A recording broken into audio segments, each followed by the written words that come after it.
How to add brand slider in Shopify.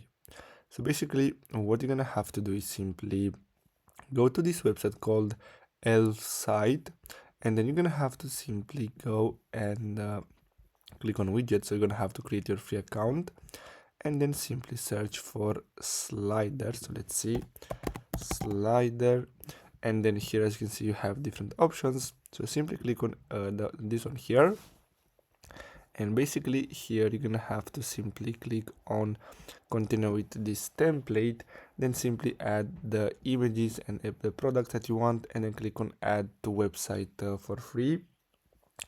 And basically you're gonna have to click on publish again, select free, and then you're gonna have to simply copy this code and paste it to your code editor, and basically that's all you have to do.